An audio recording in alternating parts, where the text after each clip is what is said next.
So నిన్న మనం 4 చూసాం. అకౌంటింగ్, ఇన్వెస్ట్మెంట్, తర్వాత అండ్ మార్కెట్స్ అండర్స్టాండ్ చేసుకోవటం, చట్టం ఏంటి అనేది తెలుసుకోవటం. చట్టం ఏంటని తెలుసుకున్న తర్వాత చట్టం వల్ల మనకు వచ్చే లాభాలు ఏంటి, మనం ఎక్కడ దేంట్లో నుంచి మనం ఏ విధంగా మనం చట్టంలో ఉన్న లొసుగులు కానీ లేకపోతే చట్టంలో ఉన్న ప్రొవిజన్స్ ఇవి ఉన్నాయి, వీటి నుంచి మీరు లాభం పొందవచ్చు అని కొన్ని ఉంటాయి. అవన్నీ చూడటం కానీ ఏ విధంగా చేయొచ్చు అనేది చూసుకున్నాం.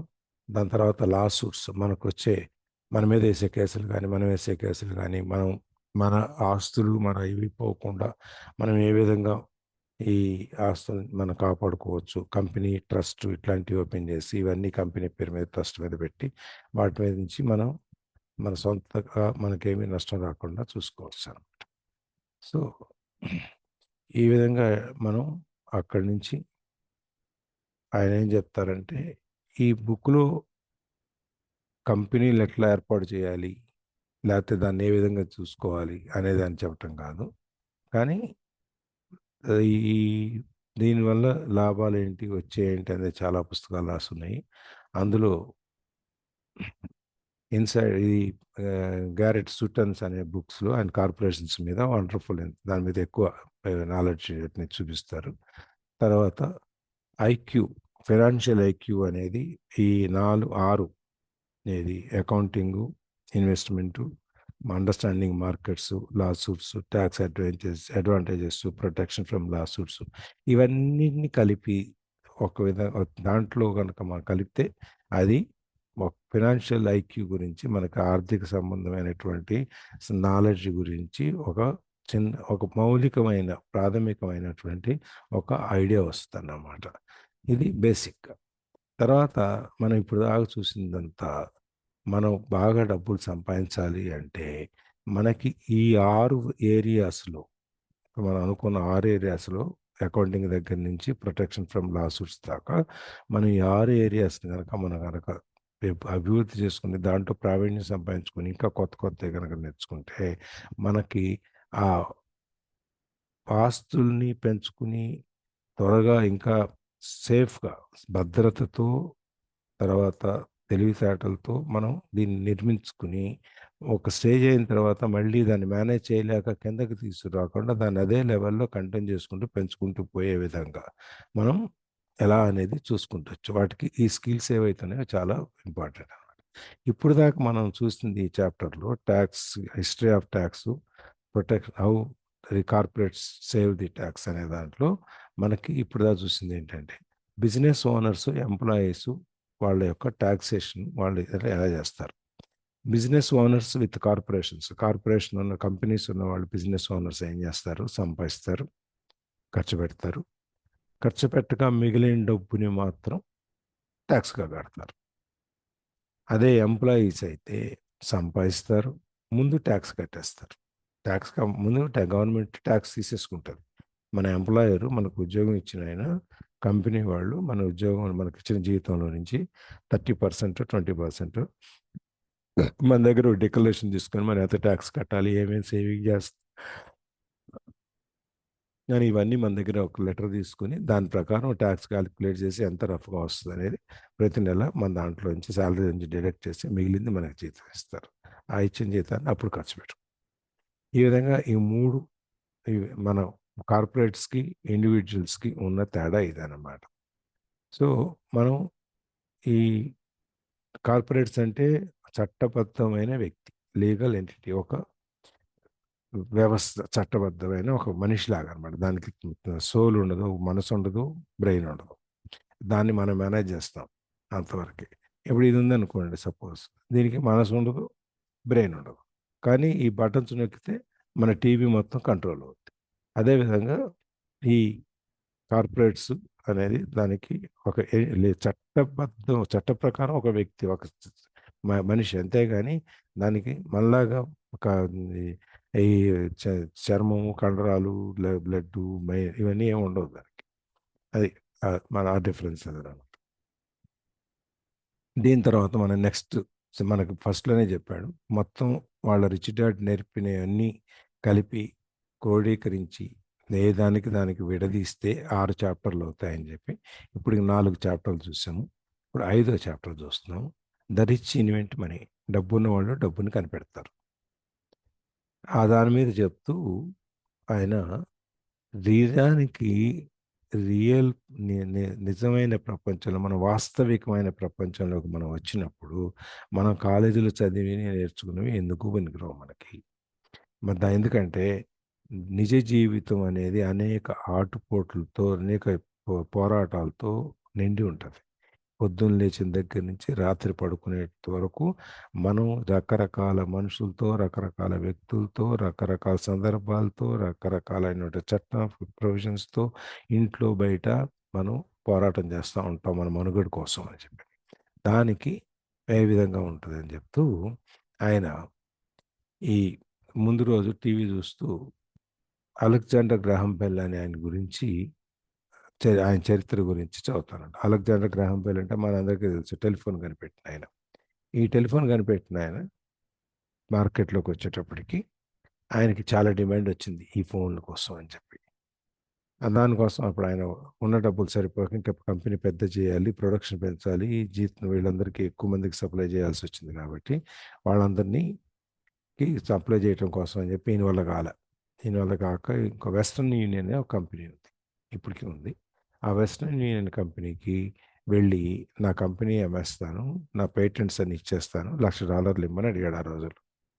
అడిగితే ఆ కంపెనీ ఎండీ వచ్చి నవ్వేసి దీనికి $1,00,000 పోరా పో అని చెప్పేసి పంపించేసాడు. మిగిలింది మెల్లగా ఆయనే కష్టపడ్డాడు. ఆ ఫోన్‌లన్నీ తయారు చేసుకున్నాడు, అమ్మాడు. తర్వాత టెక్నాలజీ అంతా పెంచుకుంటూ వచ్చాడు. దానికే ఇప్పుడు మనం ఏటీ&టీ అనే కంపెనీ మనకి మన కళ్ళ ముందు ఉంది.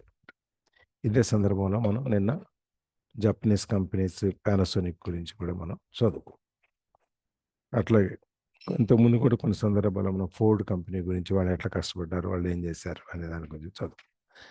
ఈ అలెగ్జాండర్ గ్రాహం బెల్ అయిపోయిన తర్వాత ఇంకో రోజు మళ్ళీ సాయంత్రం టీవీ చూస్తుండగా ఆయనకి ఒక కంపెనీలో ఒక కంపెనీలో వర్కర్స్ అంతా స్ట్రైక్ చేస్తున్నారు.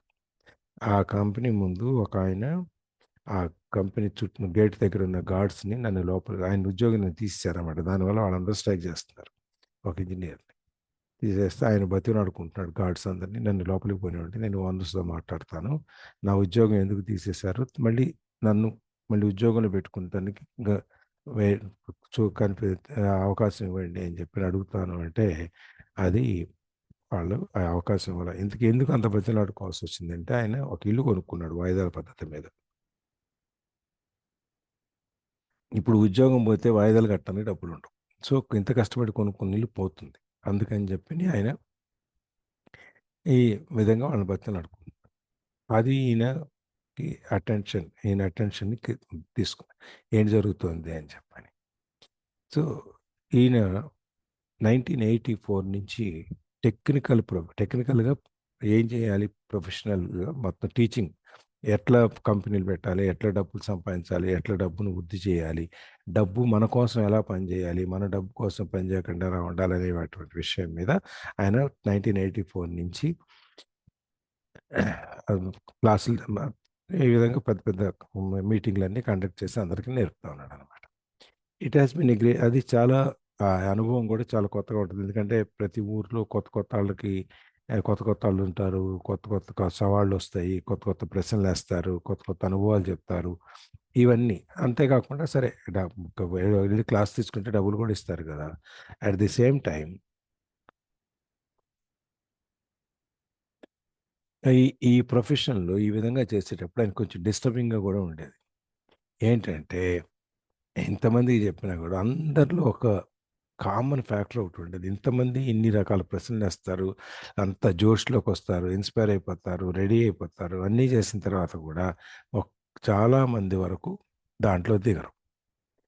ఈయన గూడా కలుపుకొని. అది ఎందుకు దిగరు? వీళ్ళ దగ్గర ఇంత పొటెన్షియల్ ఉంది. ఇన్ని రకాల తెలివితేటలున్నాయి. డబ్బుంది. ఇవన్నీ ఉన్నాయి. ఎందుకు చేయరు అనంటే వీళ్ళందరికీ ఒక కామన్ థింగ్ ఏంటంటే సెల్ఫ్ డౌట్. ఇది నేను చేయగలనా? ఇది చేయకపోతే చేయలేకపోతే దిగిన తర్వాత నా పరిస్థితి ఏంటి? నా కుటుంబం పరిస్థితి ఏంటి? ఇవన్నీ మన మీద మనకే సందేహం అనమాట, అనుమానం.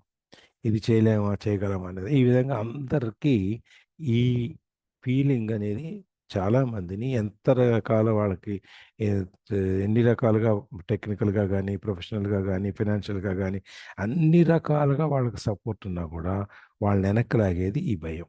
నేను చేయలేకపోతే ఆ నమ్మకం లేదనమాట వాళ్ళ మీద. అందుకని చాలా మనకి ఇదే ఈ నమ్మకం లేకపోవటం, తన మీద తనకి నమ్మకం లేకపోవటమే ఈళ్ళందరినీ వెనక్కి లాగేసింది. ఒకసారి మన స్కూల్ నుంచి బయటకొస్తే మనకి వచ్చేది గ్రేడ్సు, పర్సెంటేజులు, మార్కులు ఇవన్నీ ఒక ఎత్తైతే, మనకు నేర్పనివి, నేర్చుకోనివి, తెలియనివి మనం బయటకొచ్చిన తర్వాత మనం చూసేసి ఎన్ని రకాలైనటువంటి మనం ఆహ్, సం సిట్యుయేషన్స్, పరిస్థితులు మనం ఫేస్ చేయాల్సొస్తుందంటే, దానికి మనకి గట్స్ ఉండాలి, ధైర్యం ఉండాలి. తర్వాత దాన్ని ఒక్కోసారి పొగరుతో అణచగలగాలి. మనకు ఒక్కోసారి కన్నింగ్, మోసం చేసి ఆ విధంగా బయటికి పడేట్టుగా ఉండాలి. తర్వాత ధైర్యం ఉండాలి. ఇవన్నీ తెలివితేటలు మనిషికి ఎన్ని రకాలైనటువంటి కళలుండాలో అవన్నీ ఉంటేనే మనం ఈ రోజువారీ ప్రపంచంలో మన మనుగడ సాగించగలుగుతామనమాట. సో, ఈ ఇవి మన ఎవరి దగ్గరైతే ఇవన్నీ ఎక్కువుంటాయో వాళ్ళే ఈ ప్రపంచంలో ఇవన్నీ తట్టుకొని బయటికెళ్ళి వాళ్ళకా సామ్రాజ్యాన్ని వాళ్ళు నిర్మించుకోగలుగుతారు అల్టిమేట్‌గా. వాళ్ళ ఫ్యూచర్‌ని వాళ్ళు నిర్మించుకోగలుగుతారనమాట. ఇక్కడి దాకా చేసినట్టున్నా గదా నిన్న? Yes, అన్ sir. ఆ! అంతేనా? Yes, sir.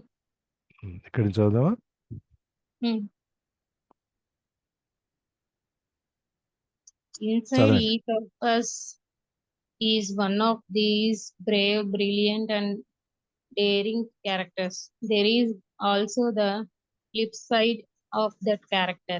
People who could get down on their knees and beg if necessary. After a year in Vietnam as a Marine Corps pilot, I got to know both of those characters inside of me intimately. One is not better than the other. So, inside each of us is one of the brave, brilliant and daring characters. ప్రతి వాళ్ళలో మనకి లోపల ఒక character ఒకటుంటది మనకి. Brave, ధైర్యం, brilliant, తెలివితేటలు, daring, ఏదైనా మనం ఫేస్ చేయగల సాహసం. ఇట్లాంటియన్నీ మనలో అందరికీ ఉంటాయి. అట్లాగే there is a flip side, ఇంకోటేంటంటే మన క్యారెక్టర్‌లో మిగిలిందుండేది people who get down on their knees and beg if necessary.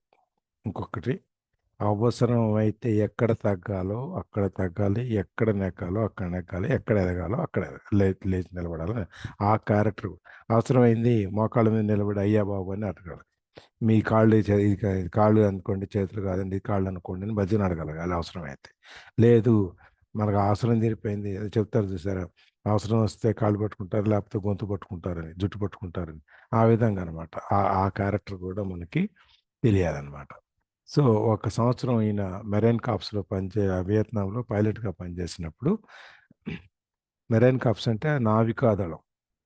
దాంట్లో పనిచేసినప్పుడు ఈ 2 క్యారెక్టర్‌లు, ఏది ధైర్యము, డైరింగు, తెలివితేటలు, అట్లాగే అవసరమైనప్పుడు కాళ్ళు పట్టుకోవటము, ఈ విధమైన ఈ 2 ఇన్‌సైడ్ ఈ క్యారెక్టర్ 2 ఆయనకి బాగా తెలిసినియి. ఆయన దగ్గర ఉన్నాయని చెప్పని. One is not better than the other. ఈ 2 క్యారెక్టర్‌లు ఒకదాన్ని మించి ఒకటి పెద్ద గొప్పవేం గాదు గానీ, బట్ ఆయనకి అవసరమైతే ఆ గన్ పేల్చగలగాలి. అవసరం లేకపోతే ఎక్కడన్నా పట్టుబడితే మళ్ళీ అవతల శత్రువుల దగ్గర అయ్యా బాబు అని చెప్పి బతిమిలాడుకోగలగాలి. అట్లాంటిది ఈయనకి ఆ క్యారెక్టర్స్ 2 ఉన్నాయన్నమాట. Yeah! Yet, as a teacher, I హుహు. recognize that it was excessive fear and self doubt that were the greatest distractors of personal genius. It broke my heart to see students know the answers, yet lack the courage to act on the answer. Often in the real world, it is not the smart who get ahead, but the bold. So, ఒక టీచర్‌గా ఈయనకి చూసిందేంటంటే excessive fear and self doubt. భయం మా అవసరం ఏందనంటే ఎక్కువ భయం అనమాట. ఎక్కువ ఎక్కువ ఆలోచించేసి ఎక్కువ భయపడిపోయేది. తర్వాత సెల్ఫ్ డౌట్. మనని మనం డౌట్ చేసుకునేది, సందేహించేది మన కెపాసిటీస్ మీద. ఈ రెండే మన యొక్క సొంత తెలివితేటలని మనకు ఉన్న వీటన్నిటిని వెనక్కి లాగేసి వాళ్ళని మన ముందుకు పోకుండా చేసే ఈ రెండు మెయిన్ క్యారెక్టర్స్. ఒకటి భయము, ఒకటి మన మీద మనకు నమ్మకం లేకపోవడం. So it broke my heart to see students know the answers yet lack the courage to act on the answer. చాలామంది ఇప్పుడు మనలో కూడా, మన గ్రూప్లో కూడా ఏదైనా క్వశ్చన్ వేస్తే అందరికీ ఆన్సర్ తెలుసు, కానీ ఎవరు బయటికి చెప్పరు కదా. అవునా? ఇదే ఇప్పుడు చెప్పేది. ఆన్సర్ తెలుసు, అవునా కాదా అనేది, కానీ మనం బయటికి చెప్పం. మనందరికీ తెలుసు కదా ఆన్సర్లు, కానీ చెప్పం. ఎందుకంటే భయం. ఏమో, తప్పేమో, లేకపోతే మనం అందరి ముందు మనం చెప్పిన తప్పు అయితే లోకు అయిపోతామేమో, ఈ ఈ చెప్పటం అవసరమా? అతక 2 నిమిషాలు అడిగేసి ఆయనే చెప్తాడు కదా, మనకి ఈ బాధ అంతా ఎందుకు, ఇట్లా. కానీ మనం నిజంగా కనుక చూస్తే నిజ జీవితంలో మన తెలివితేటలు ఉన్నవాడు కాదు, ధైర్యం ఉన్నవాడే ముందుకెళ్తాడు. దాని మీదే కదా మనం ధైర్య సాహస లక్ష్మి అని చెప్పుకున్నాం కదా. దాని మీద అష్టలక్ష్మి కథలు కూడా చెప్పుకున్నాం కదా నిన్న. చెప్పావా? విన్నారా? చెప్పారు సార్. ఉం? చెప్పారు. విన్నాం కదా. విన్నాం కూడా సార్. ఉం. మిగిలిన అందరికీ వినలేదా? మిగిలిన వాళ్ళందరూ వినలేదా? హలో, విన్నారా లేదా చెప్పండి. ఏంటి, ఎవరు లేరా? ఉం? సార్ విన్నారు. కొంచెం గట్టిగా వినపట్ల. విన్నారు. ఓకే. ఇది మనం ఎందుకంటే ధైర్యం అనేది మనకి ముఖ్యం. ఇప్పుడు మనం పబ్లిక్ స్పీకింగ్కి స్టేజ్ మీదకి వెళ్ళి మైక్ పట్టుకున్నా మాట్లాడాలంటే ధైర్యం కావాలి. అట్లీస్ట్ మన మనసులో ఉన్నది ఇది అని చెప్పడానికైనా ధైర్యం కావాలి. మనం ఎవరైనా ఏదైనా నీకు ఎంత కావాలి, సపోజ్ ఎవరైనా మనకు దగ్గరికి వచ్చి నీకు నేను డబ్బులు ఇద్దాం అనుకుంటున్నాను, నీకు ఎంత కావాలో చెప్పు అంటే ఎంత అని అడుగుతారండి? లేదు బ్లాంక్ చెక్ ఇచ్చి నువ్వు రాసుకో అంటే ఎంత అని రాసుకుంటారు? 10 కోట్లు. 100 రాసుకోవచ్చుగా. 10 చాలు సార్. అదే భయం. అమ్మో 100 మనం ఏం చేస్తాం, ఎందుకులే 10 అయితే మనం మేనేజ్ చేసుకోగలుగుతాం అని చెప్పి 10 రాసుకుంటాం. మేము ఒకసారి గుంటూరు ఒక సంబంధం, మా కజిన్, మా బావమరిది కొడుకు సంబంధం చూడటానికి వెళ్దాం అనుకో. అమ్మాయి బాగుంటుంది, సరే వాళ్ళు కూడా ఒప్పుకున్నారు, అన్ని ప్రిలిమినరీస్ అన్నీ అయిపోయినాయి. మాకు సంబంధం లేదు అసలు. యాక్చువల్గా మా కట్న కానుకల గురించి మాకు పెద్ద పట్టింపు లేదు. వాళ్ళ మధ్యవర్తి ఎవడు ఎంత ఇస్తారు అని అడిగాడు. అంటే వాడికి ఎంత కావాలో అడగమనండి అని అంట ఆయన, పెళ్లి కూతురు తండ్రి. వాళ్ళకి ఎంత కావాలో అడగమనండి అని. వాళ్ళు మాకు ఈ మాట చెప్పారు, ఎంత కావాలో అడగమన్నారండి అని. ఎంత అడగాలి అనేది ప్రశ్న అయిపోయింది. 50 లక్షలు అడుగుదామా, 1,00,00,000 అడుగుదామా, 4 కోట్లు అడుగుదామా, 5 కోట్లు అడుగుదామా అనేది ఒక చర్చ. అంటే అవసరం లేదు, తీసుకోము, అది వేరే విషయం. ఆ చర్చ ఎక్కడ తెగల. ఎవరికి ఎంత అనేది ఇంత ఎవరై ఒకటని ధైర్యం సరిపోలా. చివరికి అంత ఉన్న సంబంధం మనకు వద్దులే అని చెప్పేసి వదిలేసాం, అది వేరే విషయం అనుకోండి. బట్ మనకి ప్రతి వాళ్ళకు కూడా ఆ ధైర్యం అనేది ఒక్కొక్కరికి ఒక్కొక్క లిమిట్లో ఉంటుంది. ఇప్పుడు వంశీ గారికి 10 కోట్లు వస్తే ఈ can manage, so is comfortable. ఎక్కువ వస్తే భరించడం భయం, కాదు ఖర్చు పెట్టాలన్నా లేకపోతే దాన్ని కాపాడాలన్నా భయం. ఓకే. అదే సుకన్యని అడిగితే నాకు 100 కోట్లు వస్తే మా ఆయనకి వ్యాపారం పెట్టుకోమని ఇస్తాను, నేను ఇంకో 10 కాంట్రాక్టులు తీసుకుంటాడు కాబట్టి ఆయన చేస్తాడని చెప్పి ఆమె ఆలోచిస్తారు. 100 కోట్ల వరకు ఆమె వెళ్తుంది, ఇంకొకళ్ళు 200 కోట్లు అట్లా. వాళ్ళకి ఆ భయాన్ని ఇక్కడ డబ్బులు. అందుకే అనేది మనం దేవుడు ప్రత్యక్షమయ్యి మీకు, నేను ఎప్పటి నుంచి చాలాసార్లు చెప్పాను, నీకేం కావాలి అని అడిగితే ఓ 10 కోరికలు ఇస్తాను, ఏం కావాలో చెప్పు అని అడిగితే ఎంతమంది చెప్పగలరు చెప్పండి? టక్ టక్ టక్ టక్. ఎవరు చెప్పలేరు సార్. ఎందుకంటే మన వాళ్ళు ఏది ఫస్ట్ అడగాలి, సెకండ్ అడగాలని తెలియదు. అయిపోతుంది. అందుకని మనకేం కావాలి అనేది మనకు తెలియదు. ఒకవేళ తెలిసినా దాన్ని బయట పెట్టడానికి మన భయం. ఏమనుకుంటారో, లేకపోతే అవుద్దో అవ్వదో అడిగి లేదనిపించుకోవాల్సి వస్తాము, ఎందుకు వచ్చిందిలే. ఈ భయంలో నుంచి బయటికి రావాలి మనం. బయటకు వచ్చినప్పుడే మనం ముందుకు వెళ్ళగలుగుతాం. లేకపోతే ఎవరి కోసం పనిచేస్తూ జీవితం అంతా గడిపేస్తాం. Yes. In my personal experience, your financial genius requires both technical knowledge as well as courage. If fear is too strong, the genius is suppressed. In my classes, I strongly urge students to learn to take risks, to be bold, and to let their genius convert that fear into power and brilliance. It works for some and just terrifies others. I have come to realize that for most people, when it comes to the subject of money, they would rather play it safe. I have had to field questions such as why take risks? Why should I bother developing my financial IQ? Why should I become financially literate? And I answer just to have more options. ఈ personal ఎక్స్పీరియన్స్లో మనం చూసే దాంట్లో ఈ financial genius, ఆర్థిక పరంగా మనం తెలివితేటలతో బాగా జీనియస్ అవ్వాలి దీంట్లో అంటే మనకు కావాల్సింది టెక్నికల్ నాలెడ్జ్. ఇప్పుడు మనం పైన చూసుకునే ఆ సందర్భంలో ఆ బిజినెస్లో ఏమేం చేయాలి దాని గురించి నాలెడ్జ్ కావాలి. ఇంకోటి ధైర్యం కావాలి. ఈ రెండు ఉంటేనే మనము మన గోల్స్, మనకు ఏదైతే ఆర్థికపరమైన గోల్స్ పెట్టుకున్నామో దాన్ని చేరగలుగుతాం అనమాట. భయం కనుక ఎక్కువ ఉందనుకోండి, దాన్ని మనలో ఉన్న ఆ జీనియస్ని అది చంపేస్తుంది, నొక్కేస్తుంది బయటికి రాకుండా. అందుకని నేను క్లాసులో చెప్పేటప్పుడు కూడా I strongly urge students to learn to take risk, to be bold and to let their genius convert the fear into power and brilliance. నేను క్లాసులో చెప్పేటప్పుడు కూడా రిస్క్ తీసుకోవటం కూడా నేర్చుకోండి, ధైర్యంగా ఉండండి. మీ లోపల ఉన్న తెలివిగల, మీ లోపల ఉన్న ఆ తెలివితేటల్ని, ఆ మస్తిష్కాన్ని, ఆ బ్రెయిన్ని, మీకున్న భయాల్ని, దాన్ని పవర్ అండ్ బ్రిలియన్స్, దానికి ఉన్న శక్తిగాను, మీకు ఒక శక్తిగా, దానికి మీ తెలివితేటలుగా దాన్ని మార్చండి. ఆ భయాన్ని ఇటు పక్కకు మార్చండి. భయాన్ని తొలగించుకున్న ఆ భయం గురించి ఆలోచించే బదులు నేను చేయగలను, నేను చేస్తాను, ఈ భయం నన్నేం చేయదు, నేను ఫేస్ చేయగలను, ఇక్కడ ఇది నాకు ఈ నాలెడ్జ్ ఉంది, నేను దీన్ని ఇంతవరకు కొన్ని అట్లీస్ట్ టు బిగిన్ విత్ ఏంటంటే ఒక క్యాలిక్యులేటెడ్ రిస్క్. ఈ రిస్క్ వరకు నేను తీసుకున్నా నాకేం కాదు, నా కుటుంబానికి ఏం కాదు అని ఆ విధంగా కొంచెంగా రిస్క్ ఎలిమెంట్ని పెంచుకుంటూ వెళ్ళటం, భయాన్ని తగ్గించుకుంటూ రావడం, ప్రాక్టీస్ చేసుకుంటూ కూడా రావచ్చు.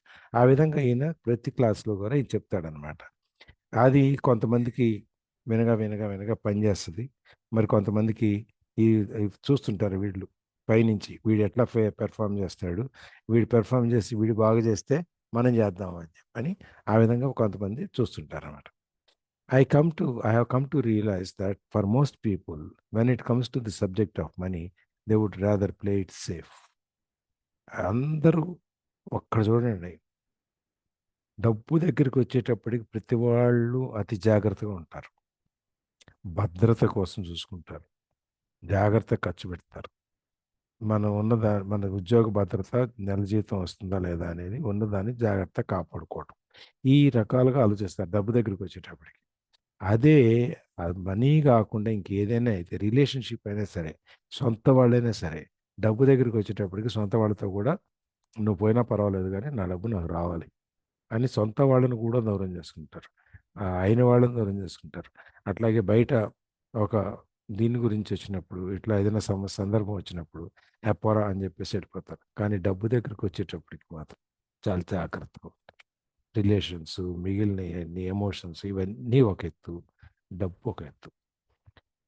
So if I had to field, I have had to field questions such as సరే ఇంత చేసి చెబితే వీళ్ళందరి క్లాసులు కొంతమంది ఉంటారు. అసలు నేను ఎందుకు రిస్క్ తీసుకోవాలి? నేనేదో సేఫ్‌గా ఉన్నా. నా దుప్పట్లో నేను బాగున్నా. సేఫ్టీ బ్లాంకెట్‌లో. నేనెందుకు మీకు రిస్క్ తీసుకోవాల్సిన అవసరం నాకేంటి? ఈ వింటర్ వచ్చింది. చలి వణుకుతున్నాము. ఈ వణుకులో పోయి రాత్రి 12కి ఐస్ క్రీమ్ తీసుకొని ఐస్ క్రీమ్ తిని జలుబు తెచ్చుకొని ఈ రిస్క్ అంత అవసరమా నాకు? అనేవాళ్ళు ఉంటారు. లేదు ఎళ్ళేసి ఎంజాయ్ చేస్తే ఆ చలిలో ఐస్ క్రీమ్ చల్లగా గొంతులోంచి దిగుతుంటే 10 మంది కూర్చొని తింటూ ఎంజాయ్ చేస్తే మజా వస్తదని చెప్పి అనుకునేవాడు కొంతమంది. అట్లాగే డబ్బు సంపాదించడం ఈ రిస్క్ నాకెందుకు తీసుకోవాలి? లేదు అసలు నాకు ఈ ఆర్థిక పరమైన నాలెడ్జ్ అనేది ఎందుకు పెంచుకోవాలి అసలు నేను? నాకేంటి అవసరం? నాకు జీతం వస్తుంది. ఆ జీతం ఖర్చు పెట్టుకుంటున్నాను. ఉన్న డబ్బులు దాచుకుంటున్నాను. సేఫ్‌గా ఉన్నాను. సంతోషంగా ఉన్నాను. సుఖంగా ఉన్నా. ఇంక నేనెందుకు నేర్చుకోవాలి దీని గురించి? ఆర్ ఈ ఈ ఈ నేర్చుకోకపోతే సరే. ఆర్థిక పరంగా నేను చదువుకున్న వాడికి ఎందుకు కావాలంటే ఫైనాన్షియల్ లిటరేట్ నేను ఆర్థికంగా చదివి నేను వాడి గురించి విషయాలు తెలుసుకొని ఇంకొకడికి ఎందుకు నాకు ఈ బాధంతా అసలు? అండ్ ఇవన్నీ ఎందుకు అని వేసే ప్రశ్నలకి ఆయన చెప్పేది ఒకటే ఒక ఆన్సర్ ఏంటంటే ఆప్షన్స్.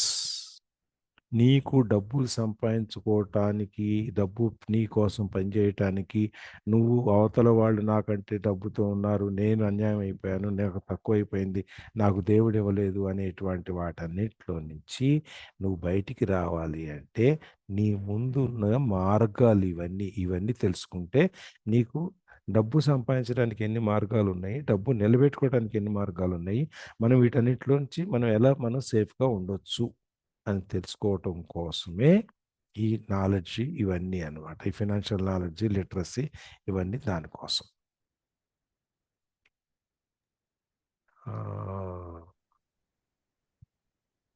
మాకు మా మేనత్త గారు ఒక ఆవిడ ఉండేది. ఆవిడ బాగాలేకపోతే మా ఇంటికి వస్తే డాక్టర్ గారి దగ్గర తీసుకెళ్తే సరే ఆవిడ డాక్టర్ మామూలుగా ఏమ్మా నీకేంటమ్మా సమస్యలు అని అడిగింది. మామూలుగా అడుగుతాను కదా డాక్టర్ దగ్గర ఏమైంది ఎందుకు వచ్చావు అని అడుగుతారు కదా వాళ్ళు. అట్లాగే ఆ డాక్టర్ అడిగింది. ఆమె మా అత్తయ్య ఏం చేసింది డాక్టర్తో అది మీరు చెప్పాలి నాకేం సమస్య ఉంది నేను ఎందుకు చెప్పాలి అంట. ఈమెకి ఏమి నొప్పులు ఉన్నాయి ఆమె ఎక్కడ చెప్పుద్ది? ఆమె చెప్పదు కదా. అంటే కాదు మీరు చెప్పాలంటే మరి నేను చెబుతా దానికేం లేదు కాకపోతే నీకు 1000 రూపాయలు ఖర్చు అవుతుంది నీకు ఇష్టం మరి అని చెప్పండి. ఎందుకంటే టెస్టులు చేస్తాను టెస్టులు చేసిన తర్వాత అందులో ఏమేమి లోటుపాట్లు అనేది చూసి నీకు ఏమి ఉన్నాయి రోగాలు ఏమి లేవో చెప్తాను. 1000 రూపాయలు అనగానే లేదులేండి నాకు కొంచెం నీరసంగా ఉంటుంది కాళ్ళు చేతులు లాగుతున్నాయి తిమ్ముర్లు వస్తున్నాయి ఇవన్నీ ఉన్నాయి ఇదిగో ఇక్కడికి వచ్చాను మా తమ్ముడి దగ్గరికి మా తమ్ముడేమో ఇదిగో వీడిని ఇచ్చి పంపించాడు మీ దగ్గర చూపించరమ్మని చెప్పని అంతే అంతకంటే ఏమి లేదండి. 1000 రూపాయలు ఖర్చు అవుతాయి అనగానే భాష మారిపోయింది. మనం ఎందుకు నేర్చుకోవాలి ఎందుకు తెలుసుకోవాలి అంటే వీటన్నిటి కోసం తెలుసుకోవాలి.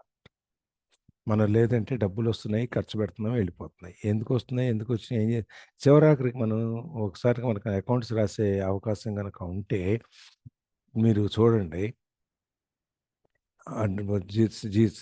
జీవితం ఆఖరిలో మనకు వచ్చిన జీతం ఎంత మనకు సంపాదించింది ఎంత మనం ఖర్చు పెట్టింది ఎంత అని చూసుకుంటే మనకి ఊహకు అందని అంకెలు ఉంటాయి.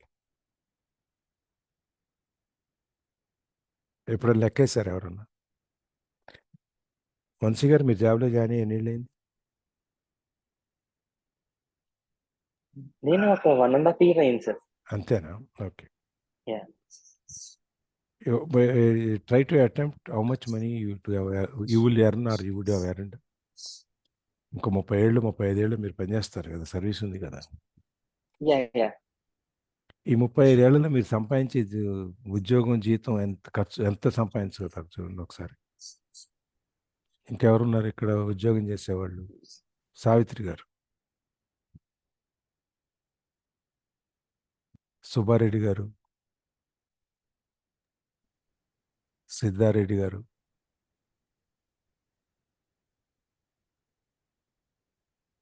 లెక్కేస్తున్నారా? సార్ నమస్తే. నమస్తే సార్, చెప్పండి. సరే, అదే ఇప్పటిదాకా మేము ఇన్వెస్ట్మెంట్ పెడుతూనే ఉన్నాం, ఇంకా ఇన్కమ్ అయితే చూడలేదు. ఇన్కమ్ చూడలేదు కదా, వస్తుంది కదా. మేము ఇన్కమ్ రాకపోతే మీరు దాదాపు తింటే ఉంటుంది అనుకోండి, అడగటం అంటే total గా మనం ఇక్కడ 7 years నుంచి టేక్ ఓవర్ తీసుకున్నాము స్కూల్ని 2017 నుంచి. ఇప్పుడు దాకా అంటే బ్రాంచెస్ 2 బ్రాంచెస్ సార్. కరోనాలో 2 years వెళ్ళిపోయింది. ఇప్పుడు దాదాపు కరోనా దగ్గర నుంచి చెబుదాం. కరోనా అయిపోయిన దగ్గర నుంచి ఈ 4 ఏళ్లలో, కరోనా అయిపోయి 4 ఏళ్ళు అయింది కదా, 3 ఏళ్ళు. అంటే ఈ 7 years లో కరోనాలో 2 years వెళ్ళిపోయింది. ఈ 5 years లో మనకు 2 బ్రాంచెస్, మళ్ళీ ఇంకో బ్రాంచ్ స్టార్ట్ చేసాము లాస్ట్ ఇయర్. అలాగా ఇంకా సరిపోతుంది మీరు ఇన్వెస్ట్మెంట్. ఇప్పుడు ఈ 5 years లో మీరు 2 బ్రాంచ్లు పెట్టారు అంటే మీరు సంపాదించి ఉండాలి కదా అంతా. Yes sir. సంపాదించకపోతే బ్రాంచ్లు పెట్టరుగా. అవును సార్. సింపుల్ అది లాజిక్. కాబట్టి మీరు ఇవాళ ఈ సంవత్సరాలు ఎంత సంపాదించారు, అక్కడి నుంచి ఇంకా మిగిలిన ఇంకా 30 సంవత్సరాల్లో ఎన్ని బ్రాంచ్లు పెడతారు, ఎంత సంపాదిస్తారు అనేది ఒక లెక్క వేసుకుంటే 35 ఏళ్ళు అయ్యేటప్పటికి మీకు 65 ఏళ్ళు 70 ఏళ్ళు వచ్చేటప్పటికి మీరు టోటల్ అమౌంట్ ఇదంతా క్యూములేటివ్గా మీరు కెరీర్ మొదలుపెట్టిన దగ్గర నుంచి 7 ఏళ్ల కింద నుంచి అప్పుడు దాకా లెక్కేసుకుంటే ఎంత ఉంటుందో ఒకసారి ఎప్పుడైనా ఆలోచించారా? లేదు సావిత్రి గారు.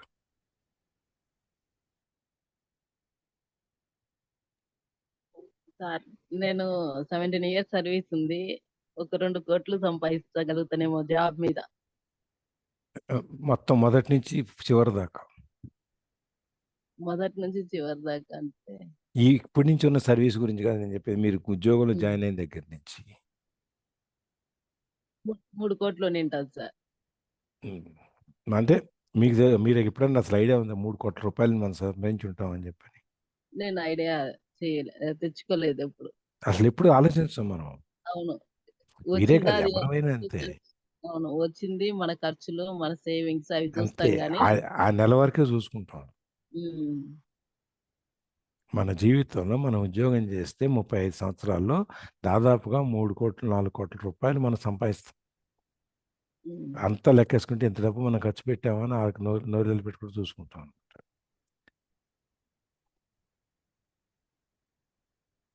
అది మనం ఎందుకు రిస్క్ తీసుకోవాలి, మనకి ఎందుకు సేఫ్టీలో ఉన్నాం కదా అంటే, మనం ఇంత సంపాదించగలిగిన పొటెన్షియల్ మన దగ్గర ఉంది, శక్తి సామర్థ్యాలు మనకు ఉన్నాయి.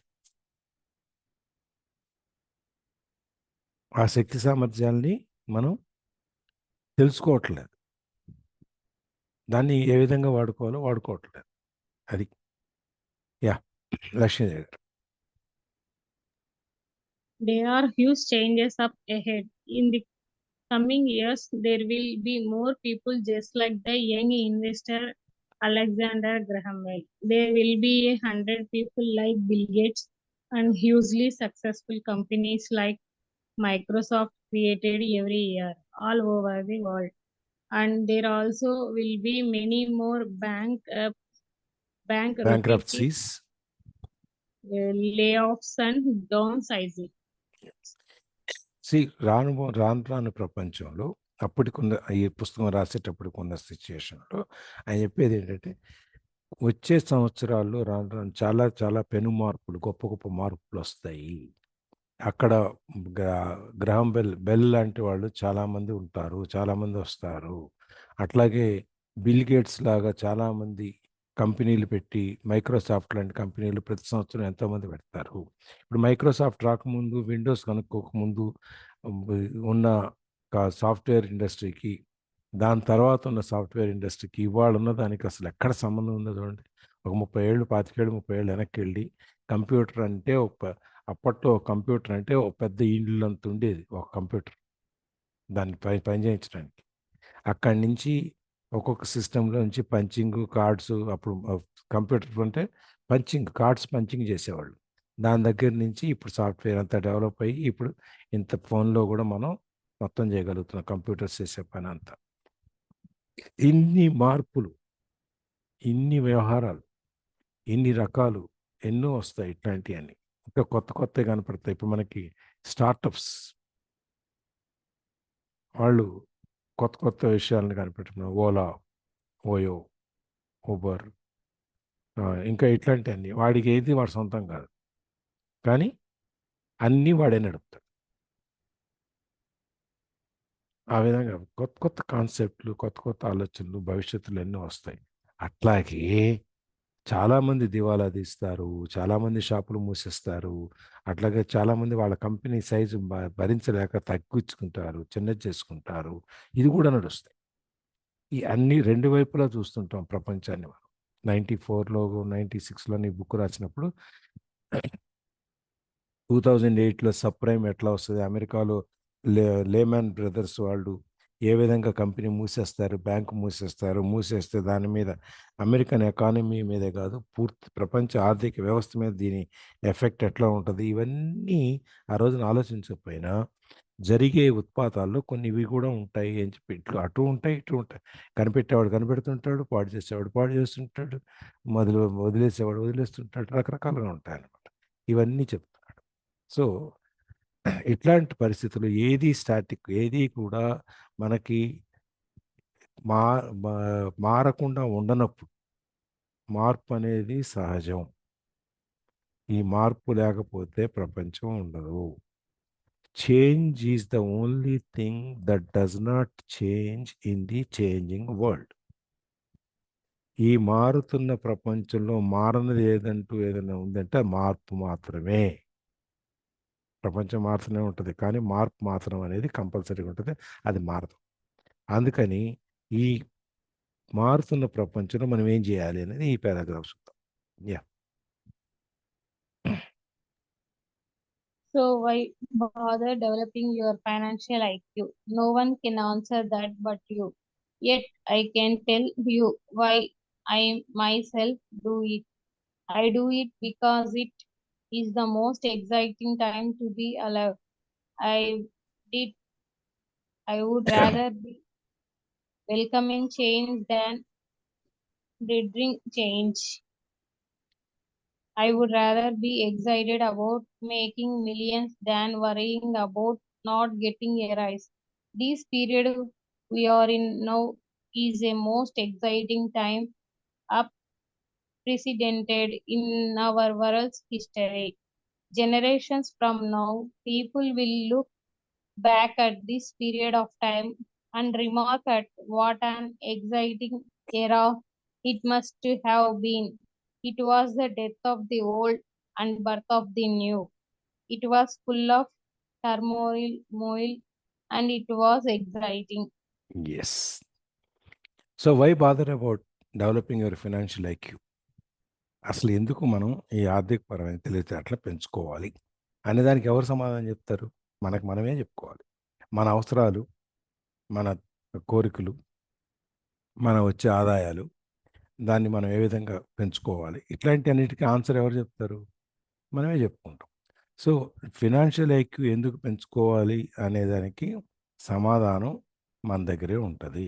చాలామంది నాకు ప్రశాంతంగా లేదండి, సాయంత్రం గుడికి వెళ్తే ఒక ఆవిడ కనపడింది, సార్ యోగాకు వస్తాను, ఎప్పుడు మొదలు పెడుతున్నారు?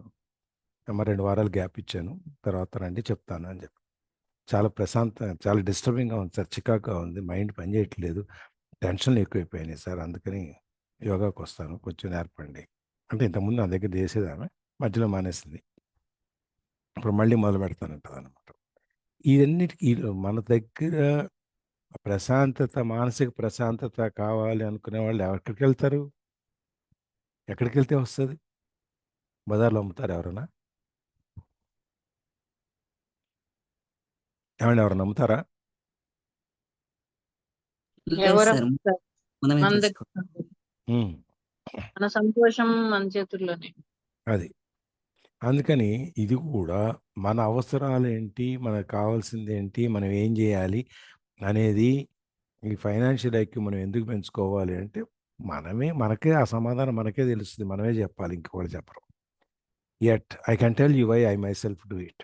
నేనెందుకు, సరే నువ్వు ఇంతమంది మా సంగతి వదిలేవా, నువ్వెందుకు చేస్తున్నావు అంటే ఆయన చెప్పేది, I do it because it is most exciting time to be alive. నేను ఎందుకు చేస్తున్నాను అంటే నేను బతికుండగా బతకటానికి కావాల్సినటువంటి ఆ ఎక్సైటింగ్ టైం నాకు నేను ఉత్తేజపరుచుకొని నాకు సంతోషపరుచుకొని నేను బతుకున్నాను అని చెప్పుకోవడానికే ఒక కారణం కావాలి కదా. దానికోసం చేస్తున్నాను. దాని మీద వచ్చే సంతోషం కోసం చేస్తున్నాను. ఆ ఫైనాన్షియల్ ఛాలెంజెస్ ఫేస్ చేసి నన్ను నేను ఇంప్రూవ్ చేసుకొని నేను ఇంకా పైకి వెళ్ళటం కోసం వచ్చే ఆనందం ఉంది దాంట్లో, దానికోసం చేస్తున్నాను. అదే చెప్తాడే బావ కళ్ళల్లో ఆనందం చూడటానికి చేశానని, ఆ విధంగా అనమాట. So I would rather be welcoming change than dreading change. మార్పుని అందరం ఆహ్వానిస్తాం, మార్పుని వ్యతిరేకించము, మాకు వద్దు అని చెప్పి పక్కకి వెళ్ళము, వెళ్ళినా అది ఆగదు. నువ్వు మార్పుని ఆహ్వానించకపోయినా, ఇష్టపడకపోయినా మార్పు అనేది మాత్రం తప్పదు. It is dynamic, it changes. ఈ మార్పు అనేది తప్పదు, మార్పు అనేది వస్తుంది. దాని బదులు ఈ మార్పుని వ్యతిరేకించి దాని గురించి నువ్వు ఆలోచించే బదులు ఆ మార్పుని ఆనందించి స్వీకరించి నువ్వు దాంతోపాటు ముందుకెళ్ళు అనేది. I would rather be excited about making millions than worrying about not getting a raise. నాకు జీతం పెరగలేదు అని బాధపడిన దానికంటే నేను మిలియన్స్ ఆఫ్ డాలర్స్ సంపాదించడంలో వచ్చే ఆనందాన్ని నేను ఎంజాయ్ చేస్తాను. డబ్బులు సంపాదించటంలో ఆనందం ఉంది, ఆ ఆనందాన్ని మనం పొందాలి. ఫస్ట్ శాలరీ చెక్ వచ్చినప్పుడు మనకు ఎంత ఆనందంగా ఉంటుంది చూడండి.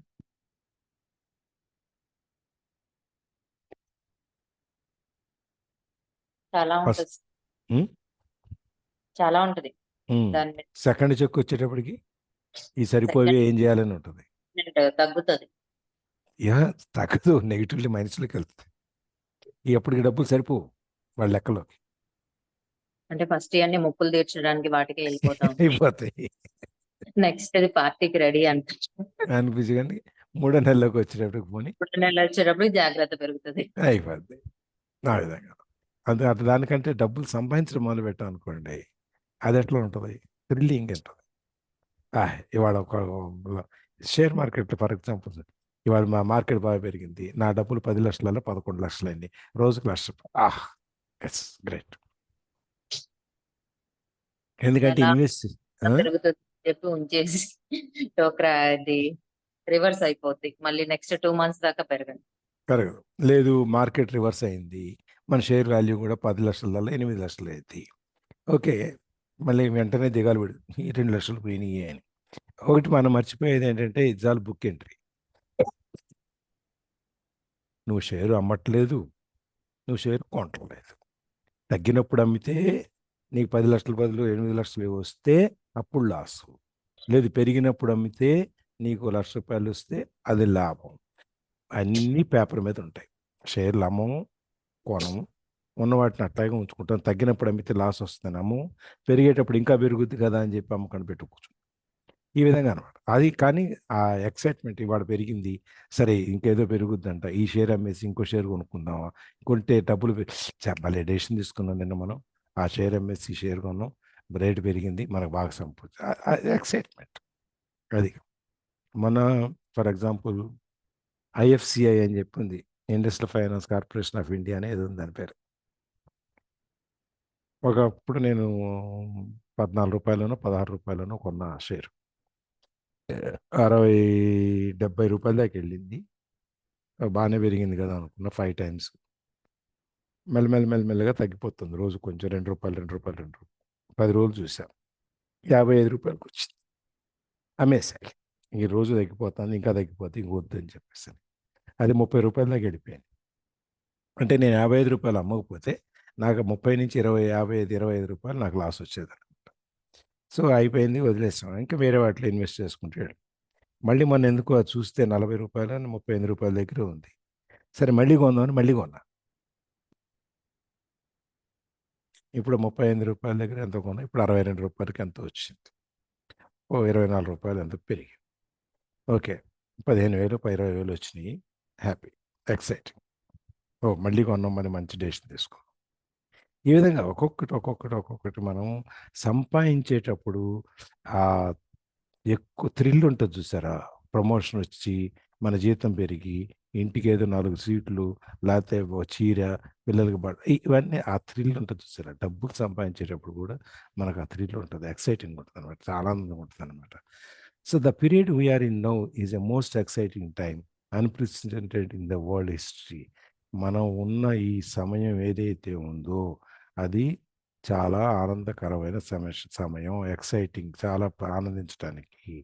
ఇది ఇంతకుముందు వరల్డ్ హిస్టరీలో ఈ సమయం ఎప్పుడు అంటే ఏ రోజుకి ఆ రోజు, ఏ క్షణానికి ఆ క్షణం ఎప్పుడు కొత్తగానే అనమాట. గడిచిన క్షణం రాదు, వచ్చే క్షణం తెలియదు, ఇప్పుడున్న క్షణం మన చేతిలో ఉంది. అదే మనకి గొప్పగా చెప్తాం. ప్రపంచంలో ఎక్కడైనా సరే ఇవాళ మనం బతికే ఈ క్షణమే మనది. పోయింది రాదు, కొత్తది మనది కాదు. Generations from now, people will look back at this period of time and remark at what an exciting era it must have been. మనం జీవితంలో వెనక్కి చూసుకొని మనం ఆనందిస్తాం కదా, మా రోజుల్లో ఇట్లా అట్లా అని చెప్పి మేము చెప్తుంటాం కదా. లేకపోతే మనం చిన్నప్పుడు ఇట్లా చేసుకునేవాళ్ళం, ఇట్లా ఉండేవాళ్ళం, ఆ రోజులు మళ్ళీ రావు అని మనం మాట్లాడుతుంటాం కదా. ఆ విధంగా మనం వెనక్కి తిరిగి చూసినప్పుడు కొన్ని తరాల తర్వాత ఆ ఆ రోజులు ఎంత బాగుండేవి, ఎంత ఆనందంగా ఉండేవి అని చెప్పి మనం అనుకుంటుంటాం. ఇట్ వాస్ ద మొన్న డెత్ ఆఫ్ ద స్టేటస్ లో పెట్టింది సార్, వాళ్ళ పిల్లలు తాటికాయ డొప్పలతో ఇది బండిలాగా చేసుకొని ఆడుతూ అవును, ఉంటారు. అవును. అది తాటి ముంజలు తీసేసిన తర్వాత తాటికాయ కాయలు ఉంటాయి కదా, ముంజలు తీసేసిన తర్వాత ఆ మధ్యలో ప్లేస్ ఉంటుంది. 3 ముంజలు తీసేస్తే మధ్యలో ప్లేస్ ఉంటుంది అటు ఇటు. ఒక కర్ర పుల్ల తీసుకొని ఆ మధ్యలో గుచ్చుతారు 2 వైపున. గుచ్చి దానికి ఒక తాడు కట్టేసి అది దొర్లుతుంటాయి. అది ఒక బండి ఉట్రు అనుకుంటూ పరిగెడుతున్నాం. అప్పుడు మనం చిన్నప్పుడు మనమే కనిపెట్టాం ఈ బండిని అన్న ఎక్సైట్మెంట్ ఉండేది కదా. అనే అది ఉండేది. ఇప్పుడు పిల్లలందరూ మిస్ అవుతున్నారు. రమాదేవి వాళ్ళ పిల్లలు ఎంజాయ్ చేస్తున్నారు. ఏదో అవును, తాటి ఏంటి ముంజలు అవును. కొనుక్కున్నాం తిన్నామా స్టేజ్ లోనే ఉన్నారు వీళ్ళు అనిపించింది. అప్పుడు నేను వెళ్ళి ఆ రోజు ఈవినింగ్ పనిమాల మళ్ళీ వెళ్ళి కొనుక్కొచ్చి మా పిల్లలతో ఆడిచ్చాను. Very good. అది లేకపోతే మనకి ఇవన్నీ ఒకప్పుడు ఉండేవి అని చెప్పుకోవడానికి మిగులుతాయి. మనం వెనక్కి తిరిగి చూసుకుని ఆ గడిచిన జీవితం ఎంత సుఖంగా ఉంది, ఈ రోజువారీ పోరాటం ఇప్పుడు అని చెప్పని. It was the death of the old and birth of the new. ఎప్పుడే ఎట్లాగైతే మనం చావు పుట్టుకలు అనేవి నడుస్తుంటాయో, పాతవి పోతుంటాయి, కొత్త వస్తూ ఉంటాయి. లేకపోతే ఈ ప్రపంచం ఉండదు కదా. So it was full of turmoil and was exciting. ఎప్పుడు ప్రతి క్షణము యుద్ధమే, ప్రతి క్షణము పోరాటమే. కానీ ఆ పోరాటంలో గెలిచినప్పుడు ఆనందం. రెండూ ఉంటాయి ఎప్పుడు ఈ జీవితం అనే దాంట్లో. ఈ రెండూ ఎప్పుడు మనకు ఉంటాయన్నమాట. Yeah. So why bother developing your financial IQ? Because if you do, you will prosper greatly.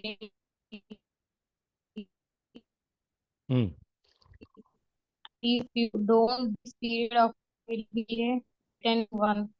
It will be time of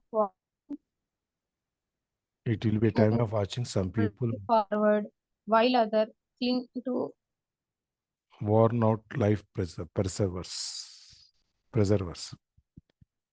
ఇప్పుడు మనం ఇంతకీ మళ్ళీ ఫైనాన్షియల్ నాలెడ్జ్ ఎందుకు నేర్చుకోవాలి? Why should we bother? మన దాని గురించి ఎందుకు పట్టించుకోవాలి అంటే, నువ్వు పట్టించుకుంటే నువ్వే అభివృద్ధి చెందుతావు. పట్టించుకోకపోతే నీ జీవితం ఈ జీవితం అంతా ఏదైతే ఉందో మనకి ఎప్పుడు భయంకరంగానే ఉంటుంది. ఏ రోజుకి ఆ రోజు అబ్బాయి ఈ సాయంత్రం ఎట్లా, రేపు పొద్దున్న ఎట్లా అనేది మనకు తప్పదన్నమాట. So it will be a time of watching some people move boldly forward while others cling to worn out life preservers.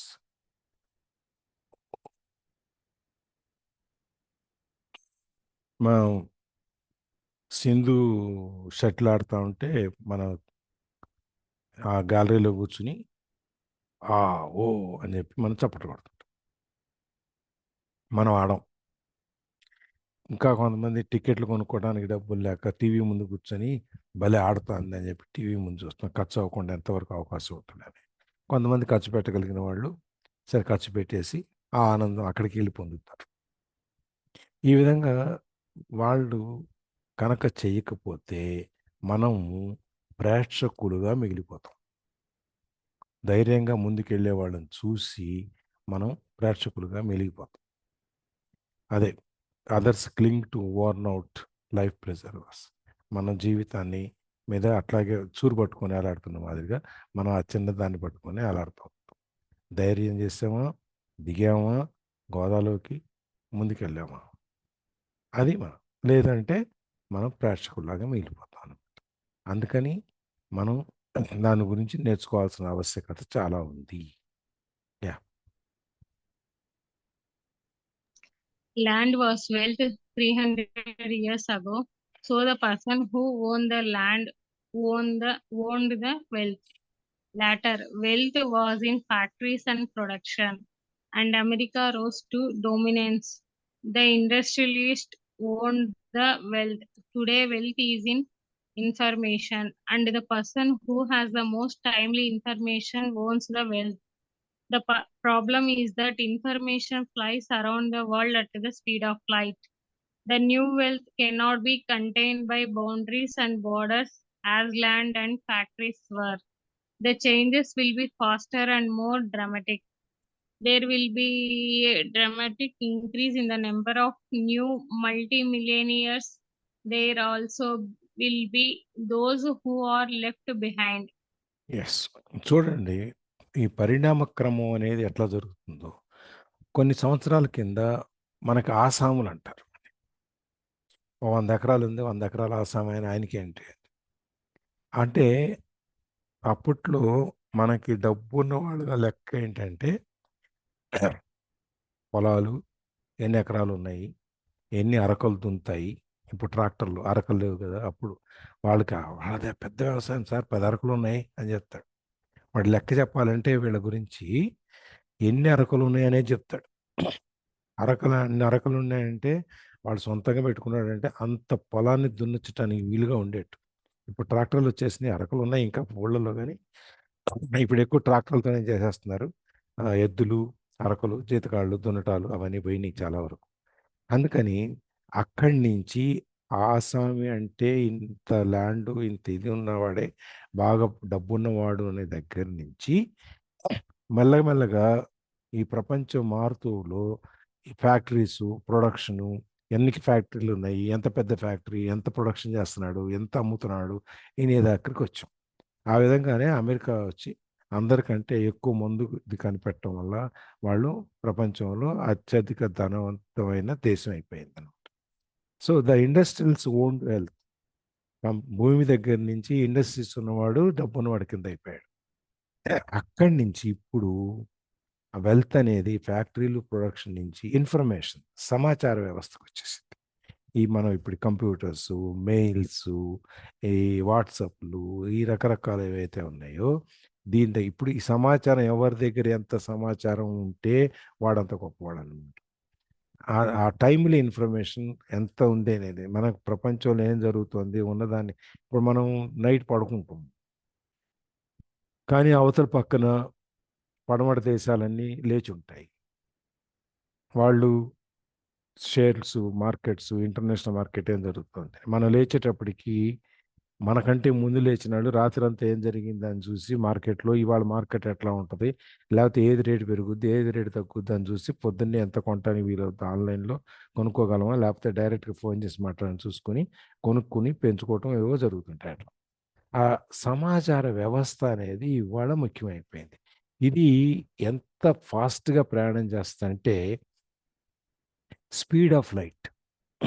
కాంతి ఎంత ఫాస్ట్గా, ఎంత స్పీడ్గా కాంతి ప్రవహిస్తుందో అంతకంటే స్పీడ్గా ఇది పరిగెడుతుంది అనమాట ఈ సమాచార వ్యవస్థ. స్పీడ్ ఆఫ్ లైట్ అంటే తెలుసా?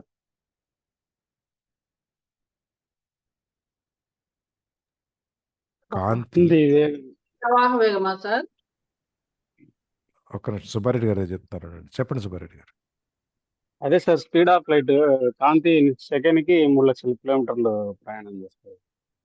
సెకండ్ కాదు, I think it is for 1 year. అది కాంతి సంవత్సరం ఉంటుంది సార్. కాంతి సంవత్సరం అంటాం, లైట్ ఇయర్స్ అంటాం దాన్ని. Light years. కాంతి కిలోమీటర్ ఎంత 14 kilometres per minute. 14 kilometres per minute. నిమిషానికి కాంతి 14 కిలోమీటర్లు ప్రయాణం చేస్తుంది. అట్లా మొత్తం అంతా లెక్కేసుకుంటే సమ్ ల్యాక్స్ ఆఫ్ కిలోమీటర్స్ సంవత్సరానికి ప్రయాణం చేసేది. దాన్ని కాంతి సంవత్సరం అంటారు, లైట్ ఇయర్ అంటారు. అట్లాంటి లైట్ ఇయర్స్ మనకి చంద్రుడికి లేకపోతే మనకి సూర్యుడికి దూరాన్ని ఆ విధంగా కొలుస్తుంది. ప్రతిసారి మనం 4,67,336 కిలోమీటర్లు అని చెప్పడం కాకుండా it is just 2 light years, 3 light years అనేది చెప్పుకుంటారు వాళ్ళ భాషలో మనకి. అందుకని కాంతి ఎంత వేగంతో ప్రయాణం చేస్తుందో అంతకంటే వేగంగా ఈ సమాచారం అనేది ప్రజల్లో ఇప్పుడు ప్రపంచంలో ఈ మూల నుంచి ఆ మూలకి ఈ సమాచారం అనేది చేరుతూ ఉంది. So with that what happened, the globe, మనం ఇప్పుడు గ్లోబ్ అని మనం ఈ ప్రపంచం అనేది ఏదైతే ఉందో అది it has become very small, చిన్నదైపోయింది. ఇవాళ మనిషి గారు మనకి ఎక్కడో 4,000 కిలోమీటర్ల దూరంలో ఉండి ఈజ్ ఆన్లైన్ విత్ అస్. మనం ఎక్కడెక్కడో ఉండి ఎక్కడెక్కడ దూరాల్లో మనం మాట్లాడగలుగుతున్నాం. అంటే సమాచారాన్ని మనం పంచుకోగలుగుతున్నాం. ఇప్పుడు మనకి ఏదైనా ఉంటే అమెరికాలో కొత్తగా ఏది ఉందండి అంటే ఆయన వెంటనే చెప్పేస్తారు మనకి. అట్లాగే మన రమాదేవి గారు, గుత్తా రమాదేవి గారు ఉందంటే ఆవిడ కెమిస్ట్రీలోనో ఫిజిక్స్లోనో డాక్టరేట్ చేసింది కాబట్టి ఆవిడ మొత్తం అంతా ఉన్న ప్రపంచాన్ని చుట్టూ చూశారు కాబట్టి ఇది మార్పులు వస్తున్నాయి, ఫిజిక్స్లో కెమిస్ట్రీలో మార్పులు వస్తున్నాయని ఆవిడ చెప్పగలదు. అంటే ఎవరికి వాళ్ళు సమాచార వ్యవస్థ చాలా చాలా ఫాస్ట్గా, చాలా త్వరగా ప్రవశిస్తూ మనం ఇవాళ మొత్తం అంతా దాని మీద నిలబడి ఉన్నాం. ఇప్పుడు భూమి, ఫ్యాక్టరీలు ఇవన్నీ కాదు మనకి డబ్బులు ఏంటంటే సమాచారం. లైట్ ఫాస్ట్ గా ట్రావెల్ అవుతుందా, సౌండ్ ట్రావెల్ అవుతుందా? ఎవరైనా ఆన్సర్ చేస్తారా? Light light madam, light. Light madam. ఎందుకు అలాగా? ఇప్పుడు మెరుపు వచ్చినప్పుడు మనకి ఫస్ట్ లైట్ example కనిపిస్తుంది, ఒకటి చెప్పండి. తర్వాత సౌండ్ వస్తుంది కదా. సౌండ్ తర్వాత వినపడుతుంది, ముందు మెరుపు Yeah. కనిపిస్తుంది.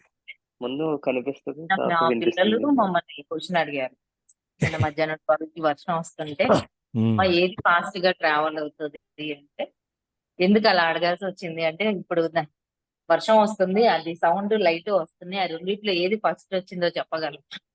అరే నేను చిన్నప్పుడు అడిగినవి అన్ని మమ్మల్ని అడుగుతున్నారు, బాగుంది.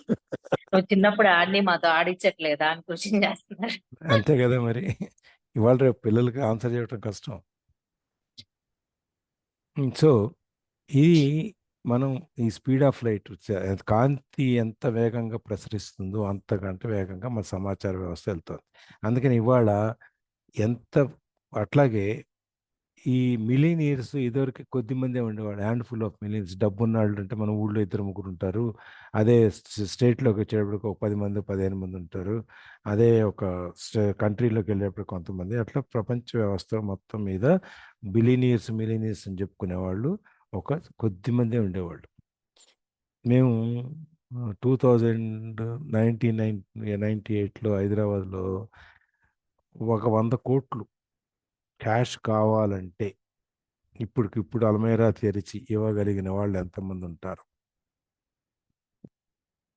అనేది ఒక రఫ్గా ఒక జస్ట్ లెక్కేసాం. బ్యాంకులో పని ఇవే కదా మాకు, ఎవరి దగ్గర డబ్బులు ఉన్నాయా అని ఎత్తుకోవడం.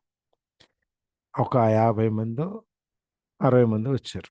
మాకు తెలిసిన దీని ప్రకారం కూర్చొని లెక్కేస్తే 100 కోట్లు కావాలంటే ఇప్పుడు ఇవ్వగలిగిన వాళ్ళు చెక్కో బ్యాంక్ క్యాషో ఏదైనా కానీ ఉంటాయి. హైదరాబాద్లో అప్పుడు ఒక 50-60 మంది ఉండేవాళ్ళు. ఆ రోజుల్లోనే బర్త్డే పార్టీకి దాదాపు ఒకళ్ళిద్దరు ₹1 కోటి దగ్గర ఖర్చు పెట్టారు ఆ రోజుల్లో, 20 ఏళ్ళ కింద, 25 ఏళ్ళ కింద. ఇవాళ హైదరాబాద్లో 100 కోట్లు తీసి ఇవ్వగలిగిన వాళ్ళు కనీసం 5-6 వేల మంది ఉన్నారు.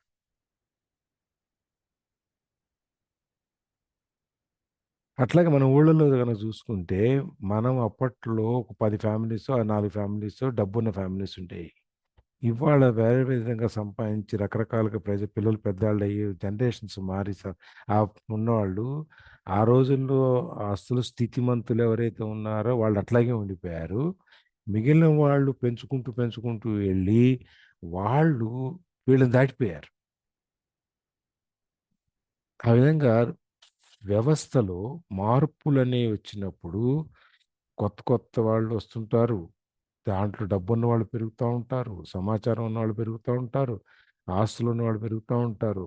అట్లాగే వెనక్కి ఉండిపోయి ఇప్పుడు నేను చెప్పాను చూసారా, స్థితిమంతులు అలాగే ఉండిపోయారు, మిగిలిన వాళ్ళందరూ పెద్దవాళ్ళు అయిపోయారు అని చెప్పి వాళ్ళు అలాగే వాళ్ళు ఆ పాత పద్ధతులను పట్టుకొని వేలాడుతూ అలాగే ఉండిపోయారు. ఆ రోజుల్లో స్థితిమంతులు అని చెప్పుకునే వాళ్ళు ఇవాళ మొత్తం ఊళ్ళో లెక్కేస్తే వాళ్ళు ఎక్కడో వెనకాల ఉంటారు. అందుకని ఇప్పుడు ఆ ట్రాన్స్ఫర్మేషన్ మార్పులు అనేవి ఎట్లా జరుగుతాయి అనేది ఇది ఒక ఉదాహరణ అనమాట. మనం జీవితంలో వెల్త్ ఇదే ఆస్తి అని చెప్పుకొని కూర్చోవటానికి వీల్లేదు. అది దీనికి ఎగ్జాంపుల్ కూడా కంపెనీ రేపు మాట్లాడదాం. ఓకే, ఇవాళ ఇక్కడికి ఆపుదాం. 6:27 అయిపోయింది కదా. We stop it here.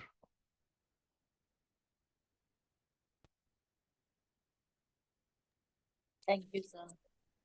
Thank thank you. You Lakshmidevi. Sharings Ramadevi గారు ఏమైపోయారు?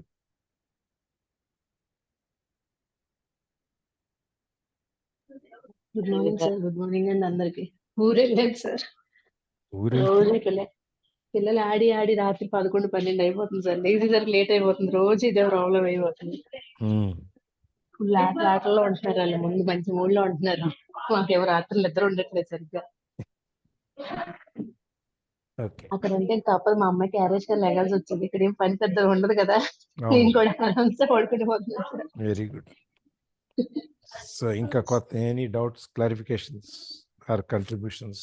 ఎవరైనా షేరింగ్స్ ఉన్నాయా అండి, లేదా ఇప్పటిదాకా జరిగిన క్లాస్ లో డౌట్స్ కానీ?